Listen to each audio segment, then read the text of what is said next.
ছোট বন্ধুরা, জীবনবিজ্ঞান ও পরিবেশে আজকে আমার বিষয় হচ্ছে প্রাণী জগৎ। প্রশ্ন নম্বর 1, জীবকে কতগুলি ভাগে ভাগ করা হয়েছে ও কি কি? জীবকে দুই ভাগে ভাগ করা হয়েছে, যথা প্রাণী ও উদ্ভিদ। প্রশ্ন নম্বর 2, প্রাণীদের কয় ভাগে ভাগ করা হয়েছে ও কি কি? উত্তর হচ্ছে প্রাণীদের দুই ভাগে ভাগ করা হয়েছে, যথা মেরুদণ্ডী প্রাণী ও অমেরুদণ্ডী প্রাণী। প্রশ্ন নম্বর 3, মেরুদণ্ডী প্রাণী কাদের বলে? উত্তর হচ্ছে যেসব প্রাণীদের মেরুদণ্ড বা সিদ্ধারা আছে তাদের মেরুদণ্ডী প্রাণী বলে, যেমন মানুষ, গরু, সাপ প্রভৃতি হলো মেরুদণ্ডী প্রাণী, তাই তো? প্রশ্ন নম্বর 4, অমেরুদণ্ডী প্রাণী কাদের বলে? উত্তর, যেসব প্রাণীর মেরুদণ্ড বা সিদ্ধারা থাকে না তাদের অমেরুদণ্ডী প্রাণী বলে, যেমন কেঁচো, আরশোলা, শামুক প্রভৃতি। প্রশ্ন নম্বর 5, সরীসৃপ প্রাণী কাদের বলে?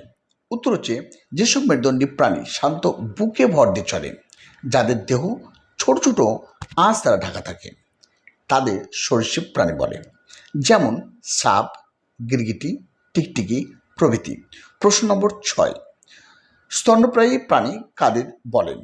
উত্তর হচ্ছে যেসব মেরুদণ্ডী প্রাণীরা সন্তান প্রসব করে, যাদের সারা দেহ লোমে ঢাকা থাকে এবং মাতৃদুগ্ধ পান করে বড় হয়ে ওঠে, তাদের স্তন্যপ্রায়ী প্রাণী বলে, যেমন মানুষ, গরু, কুকুর প্রভৃতি হলো স্তন্যপ্রায়ী প্রাণীর উদাহরণ।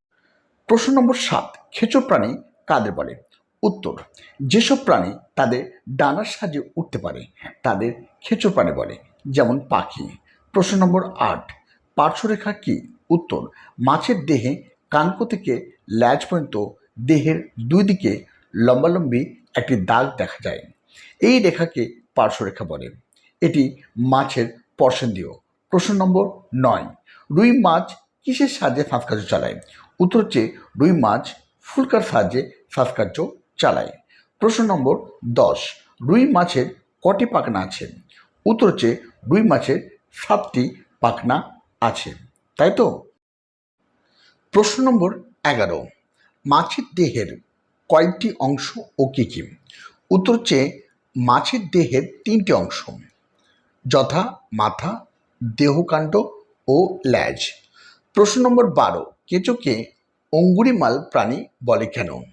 উত্তর হচ্ছে কেঁচোর দেহ আংটির মতো খণ্ড খণ্ড গোল গোল অংশ দিয়ে গঠিত বলে কেঁচোকে অঙ্গুরিমাল প্রাণী বলে। প্রশ্ন নম্বর 13, একটি উপকারী ও একটি অপকারী পতঙ্গের নাম লেখো। উত্তর হচ্ছে উপকারী পতঙ্গ মৌমাছি, অপকারী পতঙ্গ হলো মশা, তাই তো?